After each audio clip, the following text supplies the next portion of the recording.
किसान, बदलते भारत की शान।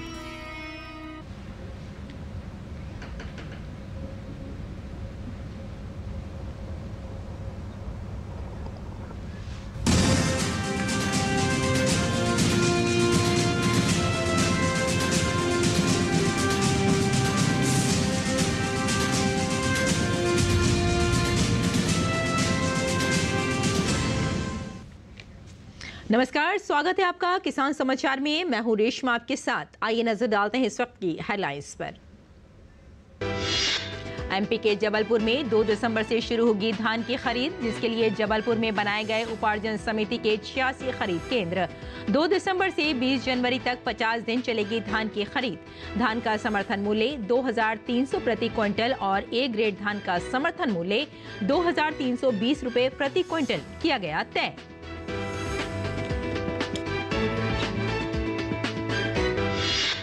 फसलों की बिजाई हो चुकी है शुरू। ऐसे में किसानों को नुकसान से बचाने के लिए सभी बेसहारा पशुओं को गौशालाओं में भेजने के लिए दिए गए निर्देश। नारनौल जिला परिषद तथा पंचायत विभाग इन्हें जल्द से जल्द गौशालाओं में भिजवाने का कर रहा है प्रबंध।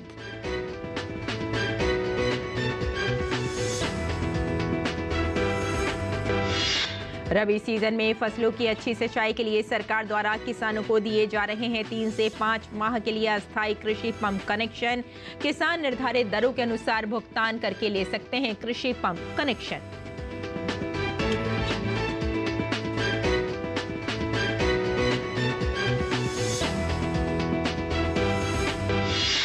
तमिलनाडु में फेंगल चक्रवात के कारण शहर के कई हिस्सों में हो रही है भारी बारिश। मौसम विज्ञान विभाग ने कई जिलों में बाढ़ और खराब मौसम की जारी की चेतावनी। पुडुचेरी के लिए ऑरेंज अलर्ट जारी। और अब समाचारों पर आइए विस्तार से नजर डालते हैं। एमपी के जबलपुर में 2 दिसंबर से धान खरीदी शुरू हो जाएगी, जिसको लेकर जबलपुर में उपार्जन समिति के 86 खरीदी केंद्र बनाए गए हैं। यहां धान की फसल बेचने के लिए इस साल 56,000 किसानों ने पंजीयन कराया है। समर्थन मूल्य की बात की जाए तो धान का समर्थन मूल्य 2300 प्रति क्विंटल और ए ग्रेड धान 2320 रुपए प्रति क्विंटल तय किया गया है। जानकारी के मुताबिक धान खरीदी करीब 50 दिन तक चलेगी, मतलब 2 दिसंबर से लेकर 20 जनवरी तक। वहीं दूसरी तरफ सिक्मी की जमीन खुद की बताकर फर्जीवाड़ा करने वालों पर शासन प्रशासन ने इस बार नकेल कसने का काम किया है, जिसके चलते इस बार फर्जी सिक्मीदार कम हो गए हैं। पिछले साल इनकी संख्या 13,000 के करीब थी, जो इस बार महज 2,800 पर सिमट गई है। हालांकि ऐसे होने से किसानों की संख्या तो बढ़ गई, लेकिन धान उपार्जन का रकबा कम हो गया। प्रशासन की सख्ती के बाद इस बार सिक्मी वाले किसानों के पंजीयन कम हुए हैं, जिसके चलते उत्पादन रकबा 40,000 हेक्टेयर तक घट गया है। उपार्जन प्रक्रिया पारदर्शी तरीके से की जाएगी। गौरतलब है कि पिछले साल मझोली तहसील में फर्जीवाड़ा सामने आया था, जहां किसानों के पंजीयन के सत्यापन के बाद जिले भर में सिक्मीदारों द्वारा फर्जीवाड़ा किया गया था, जहां सर्वाधिक गड़बड़ी मझोली तहसील में देखने को मिली थी।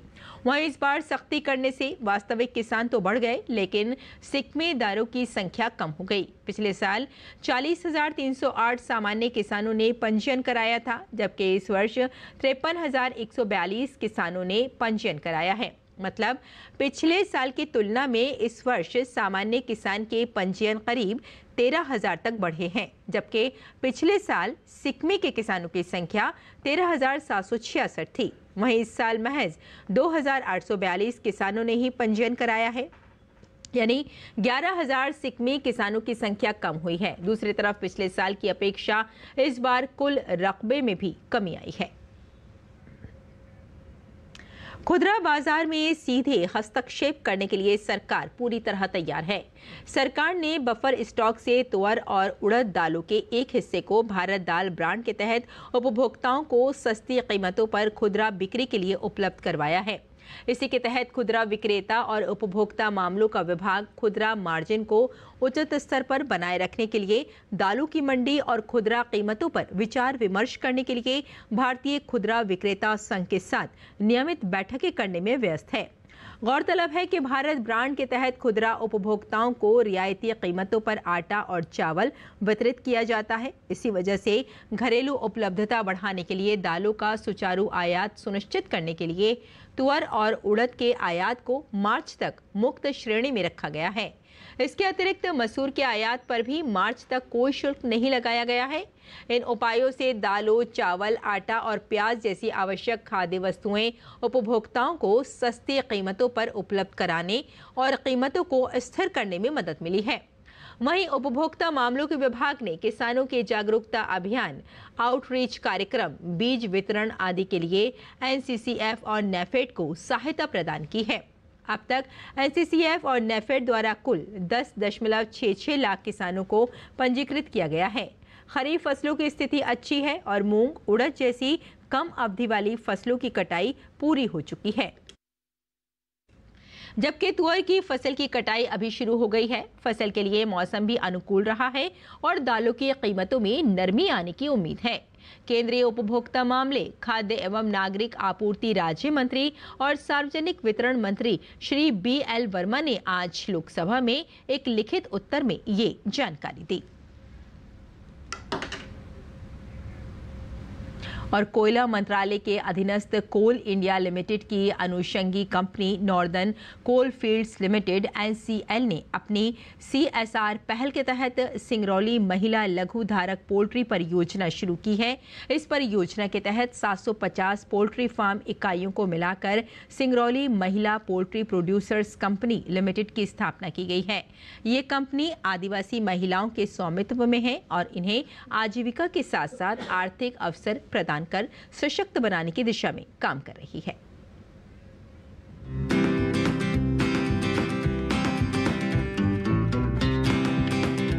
मध्य प्रदेश के सिंगरौली जिले से 26 किलोमीटर दूर वैढ़न तहसील का एक छोटा सा गांव पिंडरताली आज महिला आत्मनिर्भरता की मिसाल बन चुका है।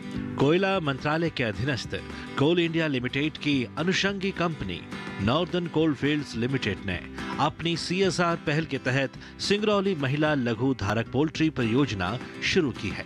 इस परियोजना के अंतर्गत 750 पोल्ट्री फार्म इकाइयों को मिलाकर सिंगरौली महिला पोल्ट्री प्रोड्यूसर्स कंपनी लिमिटेड का गठन किया गया है, जिसका स्वामित्व पूरी तरह से आदिवासी महिलाओं के पास है। नॉर्दर्न कोलफील्ड लिमिटेड न केवल महिलाओं को आधुनिक तकनीक, प्रबंधन और उच्च गुणवत्ता वाले उपकरण उपलब्ध कराती है, बल्कि उनके उत्पादों को बाजार तक पहुंचाने में भी सहायता करती है। उत्पादन आकलन के हिसाब से मेंबर्स को पेमेंट किया जाता है। पेमेंट या एफिशिएंसी इंडेक्स के रूप में किया जाता है, जो कि बताता है कि कितना एफिशिएंटली मेंबर्स ने काम किया है। लिफ्टिंग के बाद ही मेंबर्स को एक हफ्ते के अंदर उनके खाते में जो भी ग्रोवर चार्ज का अमाउंट होता है वो ट्रांसफर कर दिया जाता है। इस परियोजना से जुड़ी प्रत्येक महिला सदस्य साल भर में चिकन के 6 से 7 बैच तैयार करती है। इस काम में उन्हें प्रतिदिन केवल 2 से 3 घंटे का समय लगता है। 500 मुर्गियों की एक शेड से प्रत्येक महिला को सालाना 35,000 से 45,000 रुपए की आय हो रही है। वित्तीय वर्ष 2023-24 में इस परियोजना ने 18 करोड़ रुपए का कारोबार किया, जबकि चालू वित्तीय वर्ष 2024-25 में अब तक 10 करोड़ रुपए का कारोबार हो चुका है। इस वर्ष के अंत तक 24 करोड़ रुपए से अधिक का टर्नओवर होने की उम्मीद है। वर्तमान में सिंगरौली जिले के 16 गांव में 750 इकाइयां काम कर रही हैं, जिससे 750 आदिवासी महिलाएं प्रत्यक्ष रूप से लाभान्वित हो रही हैं।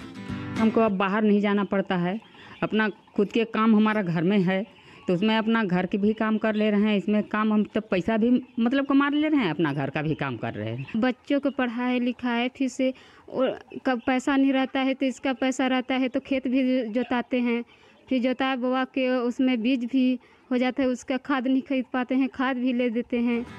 NCL की यह पहल आदिवासी महिलाओं के जीवन में नई ऊर्जा और आत्मविश्वास लेकर आई है। आर्थिक आत्मनिर्भरता के साथ अब उनके हर सपने को पंख लग रहे हैं। ऐसी योजनाएं न केवल ग्रामीण अंचलों में आदिवासी समाज के उत्थान में सहायक हैं, बल्कि वंचित समुदायों के जीवन में सकारात्मक बदलाव लाने में भी महत्वपूर्ण भूमिका निभा रही है। NCL की यह पहल भारत के कोयला क्षेत्र में सामाजिक और आर्थिक परिवर्तन की दिशा में एक उल्लेखनीय प्रयास है।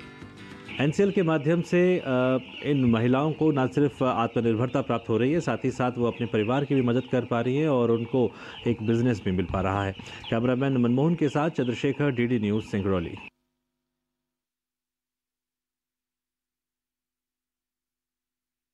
शुष्क अनुसंधान कजरी ने टिश्यू कल्चर के माध्यम से अंजीर की नई किस्म का नवाचार किया है। बड़ी संख्या में राजस्थान के किसानों ने अंजीर की नई किस्म की खेती शुरू कर दी है। अब इसकी खेती से किसान परंपरागत खेती से ज्यादा मुनाफा कमा सकेंगे। राजस्थान के किसानों की आय बढ़ाने और अधिक उपज के लिए केंद्रीय शुष्क अनुसंधान काजरी में टिश्यू कल्चर के माध्यम से अंजीर की नई किस्म का नवाचार किया है। अंजीर, जिसे अंग्रेजी में फिग भी कहा जाता है, ये अर्ध शुष्क जलवायु का पौधा है जो मूल रूप से महाराष्ट्र के नासिक और पुणे में होता है, लेकिन कई वर्षों के प्रयास के बाद इसे अब राजस्थान में भी सफलतापूर्वक उपजाया है। काजरी ने 1 हेक्टेयर के क्षेत्र में करीब 240 अंजीर के पौधे लगाए हैं। इससे बहुत अच्छा प्रोडक्शन भी प्राप्त किया जा रहा है। कम क्षेत्र में हाई डेंसिटी में किसान इसकी खेती कर सकते हैं और 4x4 के रेशो में इसको लगाकर बहुत अच्छा उत्पाद ले सकते हैं। ये किस्म प्रथम वर्ष से ही उत्पाद देना शुरू कर देती है और 3 वर्ष के पश्चात आपको कमर्शियल प्रोडक्शन देना शुरू कर देती है। जोधपुर में काजरी ने डायना कल्चर किस्म को लगाया गया है। इस किस्म की फायदे की बात करें तो इसमें बीमारियां बहुत कम लगती हैं और ये बहुत जल्दी फल देना प्रारंभ कर देता है। फल का साइज भी अच्छा होता है और मिनरल्स भी प्रचुर मात्रा में पाए जाते हैं। अब राजस्थान के किसानों ने भी इसका पौधा लगाना शुरू कर दिया है। इसकी खासियत यह है कि किसान 3 वर्ष बाद पौधे से फल प्राप्त कर सकते हैं। शुरू में यह पौधा 5 किलोग्राम तक फल देता है और इसकी मात्रा प्रतिवर्ष बढ़ती जाती है। पूर्ण रूप से पौधे के बड़ा होने के बाद इस पौधे से किसान 15 से 20 किलो तक फल प्राप्त कर सकते हैं। किस्म का नाम डायना किस्म है।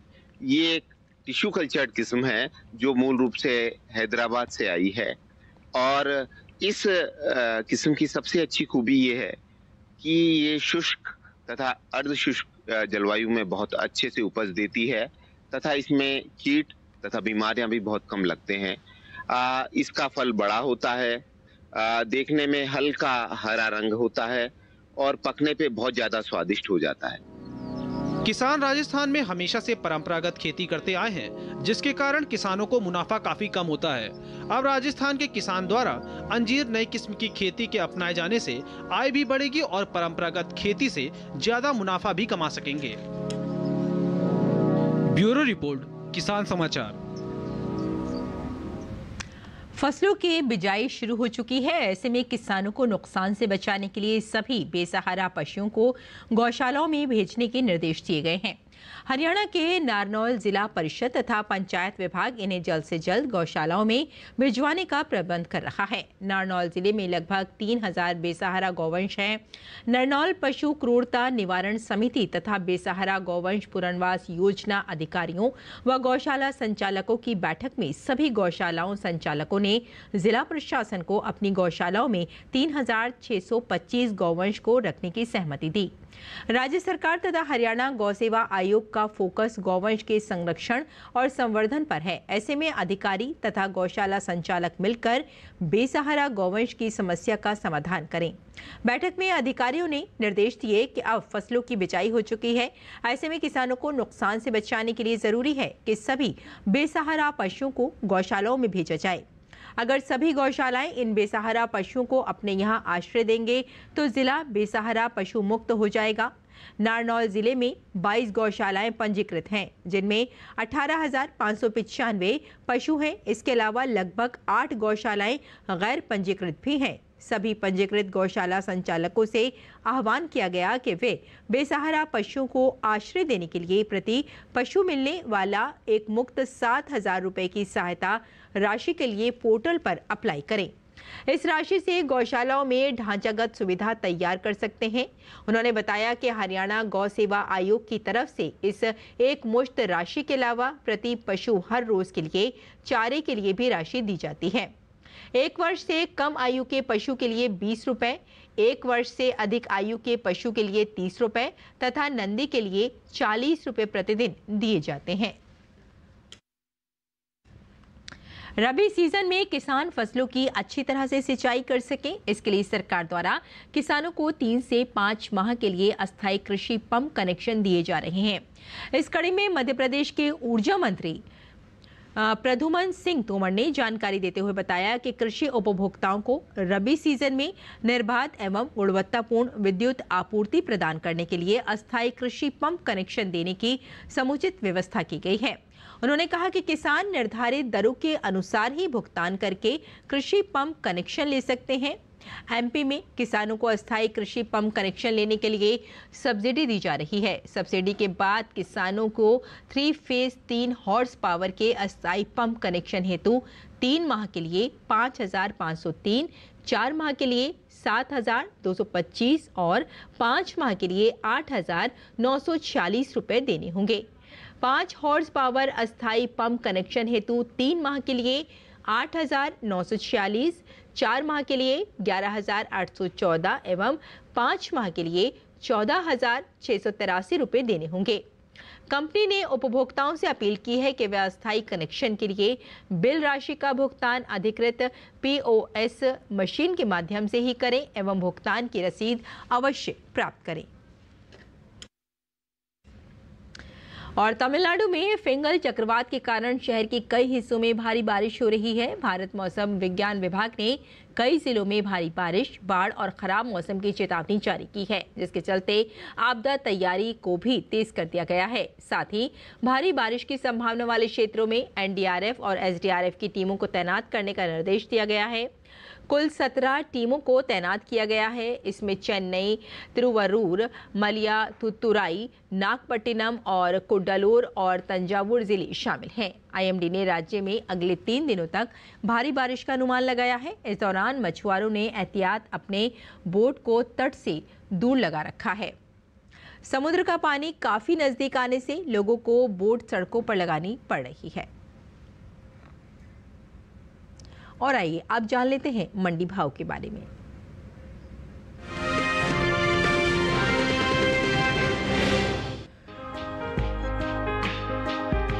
कृषि उपज मंडियों में उड़द के सौदों में मिला जुला रुख देखने को मिला है, यानी कुछ मंडियों में भाव उतरे तो कुछ में चढ़े, जबकि कहीं कहीं स्थिरता भी देखी गई। एगमार्कनेट के मुताबिक महाराष्ट्र की मुंबई मंडी में भारी गिरावट के साथ कारोबार हुआ। यहाँ 26 नवंबर को उड़द का भाव 9,600 रुपए क्विंटल था। 27 नवंबर को 600 रुपए गिरकर भाव 9,000 रुपए क्विंटल हो गया। गुजरात की राजकोट मंडी में भी कमजोरी का रुख देखा गया। यहाँ 26 नवंबर को उड़द का भाव 7,375 रुपए था, जो कि 27 नवंबर को 120 रुपए लुढ़क कर 7,255 रुपए क्विंटल रह गया। जबकि गुजरात की दाहोद मंडी में इस दौरान उड़द के सौदों में बढ़त के साथ कारोबार हुआ। यहाँ 26 नवंबर को उड़द का भाव था 7,250 रुपए। 27 नवंबर को इसमें 50 रुपए की तेजी आई और भाव 7,300 रुपए क्विंटल हो गया। वहीं उत्तर प्रदेश की आजमगढ़ मंडी में 26 नवंबर को उड़द का भाव 9,075 रुपए क्विंटल था। 27 नवंबर को इसमें कोई बदलाव नहीं हुआ और भाव 9,075 रुपए क्विंटल पर ही बना रहा। बात पैदावार की करें तो घरेलू स्तर पर इस साल कुल उड़द की पैदावार में कमी देखने को मिल सकती है। कृषि मंत्रालय ने हाल ही में अंतिम अग्रिम अनुमान को जारी किया है, जिसके मुताबिक साल 2023-24 के दौरान देश में कुल उड़द की पैदावार 23,19,000 टन होने का अनुमान जताया गया है, जबकि बीते साल इस दौरान कुल उड़द की उपज 26,31,000 टन हुई थी। बता दें कि हाल ही में केंद्र सरकार ने विपणन सत्र 2024-25 के लिए 14 खरीफ फसलों के न्यूनतम समर्थन मूल्य में बढ़ोतरी की है। सरकार के इस फैसले से किसानों को उनकी फसलों का उचित दाम मिलेगा, साथ ही आय में भी वृद्धि होगी। इन 14 खरीफ फसलों में उड़द भी शामिल है। उड़द का MSP साल 2023-24 के दौरान 6,950 रुपए प्रति क्विंटल था, जिसकी MSP साल 2024-25 के दौरान 450 रुपए बढ़ाकर 7,400 रुपए प्रति क्विंटल तय की गई है।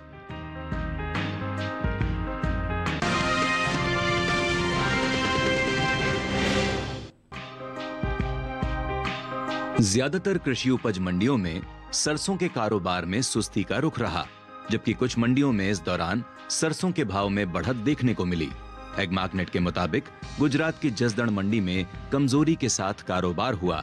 यहाँ 26 नवंबर को सरसों 5,000 रुपए क्विंटल पर बिकी थी, जो 27 नवंबर को 250 रुपए गिरकर 4,750 रुपए क्विंटल भाव रह गया। उत्तर प्रदेश की मिर्जापुर मंडी में भी नरमी के साथ सौदे हुए। यहाँ 26 नवंबर को सरसों का भाव 6,050 रुपए था। 27 नवंबर को इसमें 50 रुपए की कमजोरी आई और भाव 6,000 रुपए क्विंटल रह गया। उत्तर प्रदेश की अलीगढ़ मंडी में भी 30 रुपए की सुस्ती देखी गई। यहाँ 26 नवंबर को सरसों का भाव 6,030 रुपए था, जो 27 नवंबर को 6,000 रुपए क्विंटल रह गया। राजस्थान की बस्सी मंडी में तेजी के साथ कारोबार हुआ। यहाँ 26 नवंबर को सरसों 5,770 रुपए क्विंटल पर बिकी थी, जो 27 नवंबर को 267 रुपए उछलकर भाव 6,037 रुपए क्विंटल पर जा पहुंचा। कृषि मंत्रालय की ओर से जारी अंतिम अग्रिम अनुमान के मुताबिक साल 2023-24 के दौरान 132,59,000 टन सरसों पैदा हो सकती है, जबकि पिछले सीजन की पैदावार 126,43,000 टन थी। कृषि मंत्रालय की ओर से जारी अंतिम अग्रिम अनुमान के मुताबिक साल 2023-24 के दौरान कुल तिलहन की पैदावार 396,69,000 टन हो सकती है, जो पिछले साल की तुलना में 16,86,000 टन कम है। आपको बता दें कि बीते साल तिलहनी फसलों की उपज 413,55,000 टन रही थी।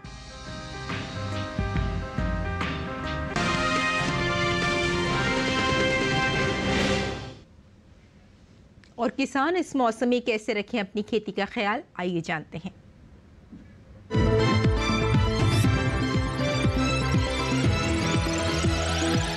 नमस्कार, आप देख रहे हैं डीडी किसान।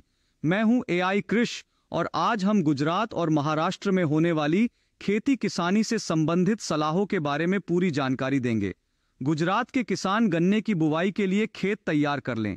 गुजरात में इस समय मूंग और उड़द की बुवाई की जा सकती है। बुवाई से पहले इनके बीजों को उपचारित जरूर कर लें।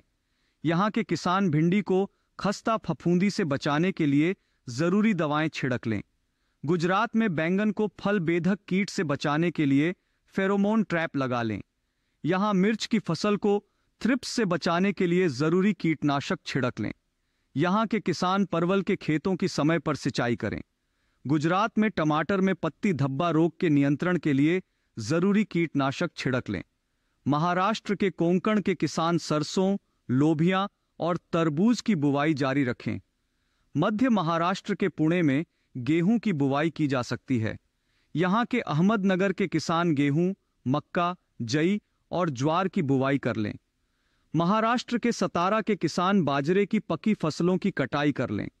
सतारा में ही किसान प्याज में थ्रिप्स को नियंत्रित करने के लिए जरूरी दवाएं छिड़क लें। महाराष्ट्र के नासिक के किसान कपास, धान और बाजरे की पकी फसलों की कटाई कर लें। महाराष्ट्र के नांदेड़ के किसान केले और अंगूर के बागों को ठंड से बचाने के लिए सुबह के समय सिंचाई करें। नांदेड़ में गेहूं और प्याज की बुवाई की जा सकती है। महाराष्ट्र के नागपुर के किसान कपास और धान की पकी फसलों की कटाई जारी रखें। यहाँ इस समय गेहूं की बुवाई की जा सकती है। इसी तरह कृषि और किसानों से जुड़ी हर महत्वपूर्ण जानकारी के लिए हमारे साथ जुड़े रहिए और देखते रहिए डीडी किसान। धन्यवाद।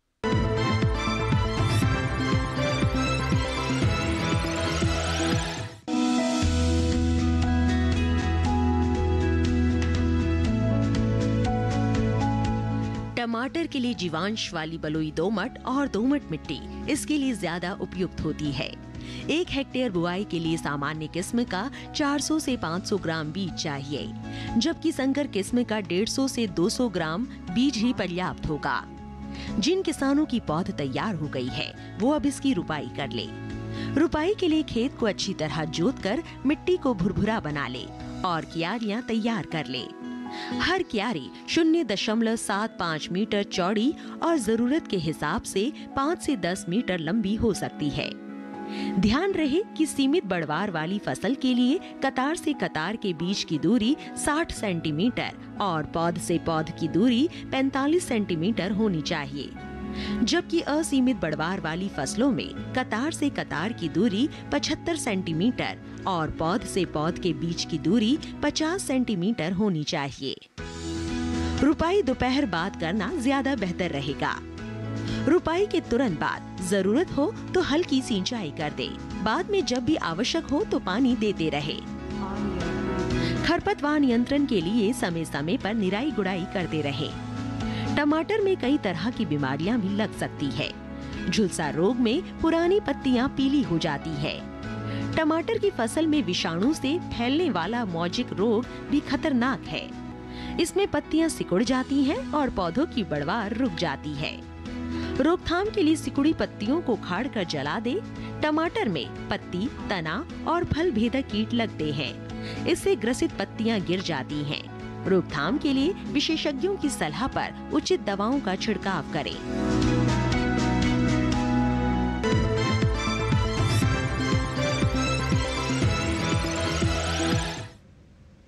और आइए अब नजर डाल लेते हैं कुछ और खबरों पर। खास खबर में संसद सत्र के तीसरे दिन आज कांग्रेस नेता प्रियंका गांधी वाड्रा ने लोकसभा में सांसद के रूप में शपथ ली। प्रियंका गांधी वाड्रा वायनाड से जीतकर लोकसभा पहुंची हैं। इसके साथ ही लोकसभा में आज नवनिर्वाचित सांसद रविंद्र चौहान ने भी शपथ ली। वक्फ संशोधन विधेयक 2024 पर गठित संयुक्त संसदीय समिति के अध्यक्ष जगदम्बिका पाल का कहना है कि समिति के सभी सदस्य इस बात पर सहमत हैं कि जेपीसी का कार्यकाल बढ़ाया जाना चाहिए। अमित शाह ने एक्स पर कहा कि लाल बहादुर शास्त्री राष्ट्रीय प्रशासन अकादमी ने दशकों से भारत को उसकी सभी जटिलताओं और विविधताओं के साथ समझने वाले पेशेवर प्रशासकों को तैयार करके हमारे शासन की रीढ़ बनाई है। उत्तर प्रदेश के संभल में सर्वे के दौरान हुई हिंसा और बवाल के बाद स्थिति शांतिपूर्ण है। संभल में जगह जगह सुरक्षा कर्मी तैनात किए गए हैं। इसके अलावा जामा मस्जिद क्षेत्र के आसपास कड़ी निगरानी की जा रही है। तो किसान समाचार में फिलहाल इतना ही। अनुमति दें। नमस्कार।